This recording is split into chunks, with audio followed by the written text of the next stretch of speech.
मेरे को सिर्फ जो बुलेट्स होती है ना, रेड रेड, सिर्फ वही दिख रही थी हवा में। मेरे को नहीं पता वो रशियन यूक्रेनियन कौन थे, क्योंकि उस वक्त मैं होपलेस था। मैं सिर्फ उस वक्त मेरे को सिर्फ मेरे बारे में ख्याल आ रहा था कि मैं मेरी क्या गलती है, मैंने क्या किया। जो फर्स्ट बुलेट थी वो सर मेरी चेस्ट के अंदर यहाँ से एंट्री करी थी। जो दूसरी बुलेट है वो मेरे घुटने में आके लगी। मैं जहाँ से खड़ा हुआ था मैं वहीं नीचे गिर गया दोबारा। क्योंकि एक हाथ नहीं उसका वर्क कर रहा है, एक पैर नहीं वर्क कर रहा, दूसरा तो है ही है। तो आप थेरेपी के साथ अगर देखो, अगर उसको फर्क पड़ता है तो टाइम तो उसको लगेगा ही। अब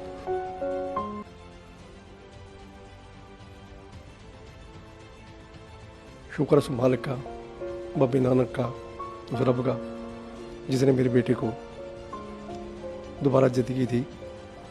और मैं शुक्रगुजार हूँ भारत सरकार का, जिन्होंने बहुत अच्छी तरीके से मेरे बेटे का इलाज करवा के मेरे घर में भेजा है। उनका भी मैं भारत सरकार को शुक्रगुजार हूँ।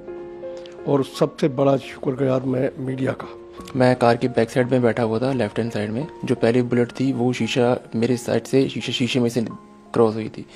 तो जिसके बाद हम सब होपलेस हो गए थे, तो हम लोग कार के बेस में सब नीचे बैठ गए थे।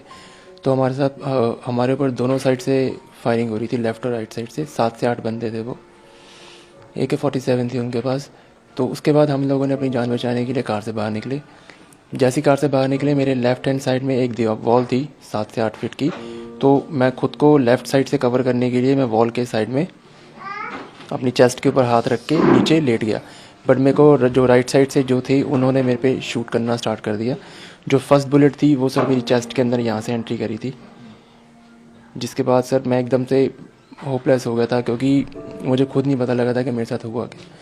फिर उसके बाद जब मेरा धीरे धीरे पेन होना स्टार्ट हुआ, तो उसके बाद मैं अपना कंट्रोल संभाल नहीं पाया। तो उसके बाद कंटिन्यू फायरिंग थी, सब कुछ था। उसके बाद मेरे माइंड में सिर्फ एक ही बात आ रही थी कि अब तो दर्द, अब तो बचना तो तूने है नहीं, चारों तरफ से फायरिंग है, तो छलांग मार दे सड़क के बीच में, कि दोनों तरफ से बुलेट आएगी तो कोई बुलेट लगेगी तेरे को, तू मर जाएगा। बट जहाँ पे मैं गया था मैं वहीं से खड़ा हुआ, तो जो दूसरी बुलेट है वो मेरे घुटने में आके लगी। मैं जहाँ से खड़ा हुआ था मैं वहीं नीचे गिर गया दोबारा। उसके बाद बहुत पेन हुआ, बट ये है कि उसके बाद एक मेरा कॉन्फिडेंस लेवल भी बूस्ट हुआ था। वो बूस्ट इसीलिए हुआ था कि अब तू नहीं मरता,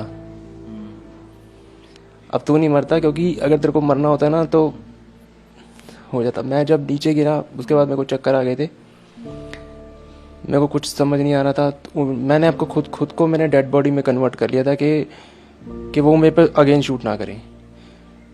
मैंने 1-1.5 घंटा डेड बॉडी में रहा। उसके बाद मेरी पेन होना स्टार्ट हो गया, क्योंकि बहुत ब्लीडिंग हो रही थी, मुझसे भी कंट्रोल नहीं हो रहा था। तो मैंने अपने आप को मूवमेंट नहीं लाई, बॉडी हिलाई। जब मैंने बॉडी हिलाई, उन्होंने अगेन मेरे पे शूट किया। जो 2 बुलेट्स मेरे यहाँ लगी थी कंधे पे, जिसके कारण ये मेरी नसें कट चुकी हैं हाथ की, इसका कोई वर्किंग कुछ नहीं है।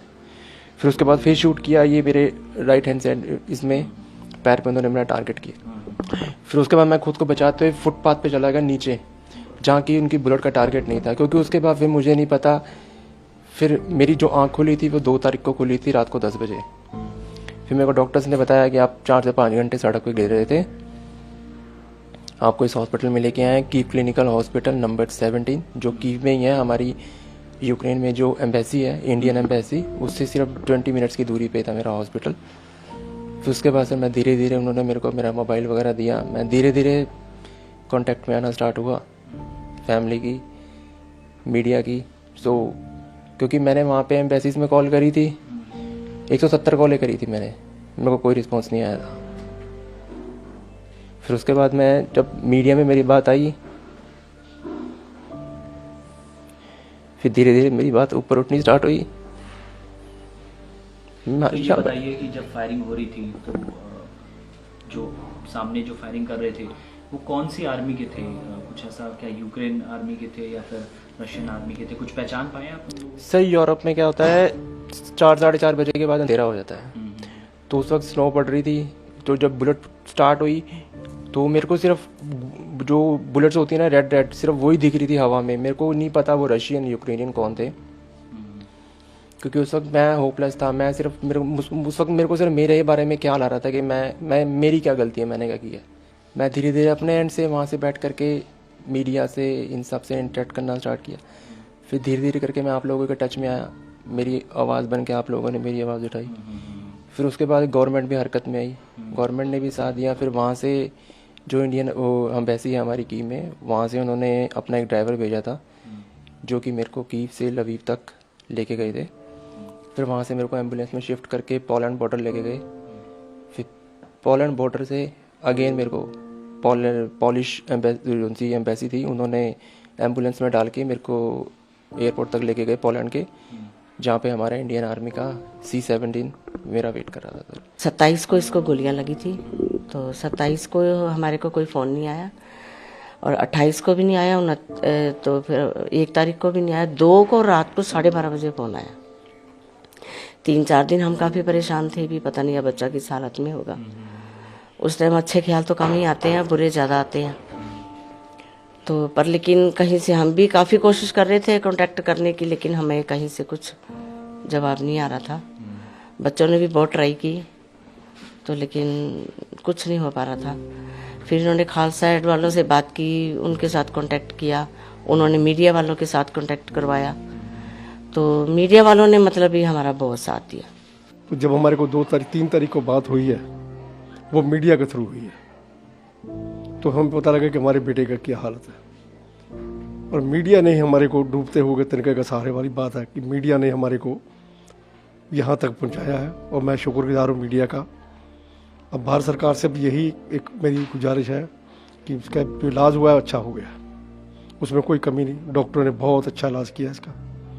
अब जो इसका हाथ का है, एक राइट साइड का जो नीचे पैर जो है उसका थेरेपी है, और जो इसका खर्चा है वो जो हमारे को उन्होंने बोला हॉस्पिटल वालों ने कि आपको खुद करना पड़ेगा 6-7 महीने कम से कम, उससे ज़्यादा भी हो सकता है।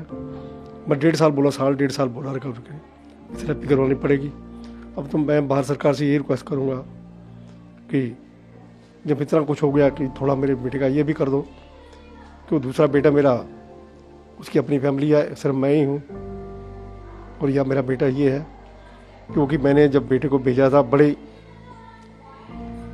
कई जगह से अपने दोस्तों से, यारों दोस्तों से पैसा लेकर के, और ICICI बैंक से इसका लोन भी लिया था अपने, तो जिसकी इस महीने की स्टॉल बड़ी शायद ना जाए। बस यही है कि सरकार जो हमारा थोड़ा सहयोग दे दे, तो यही निवेदन करेंगे मीडिया के थ्रू, और मीडिया से भी कहें कि हमारी बात जो है भारत सरकार तक पहुँचाई।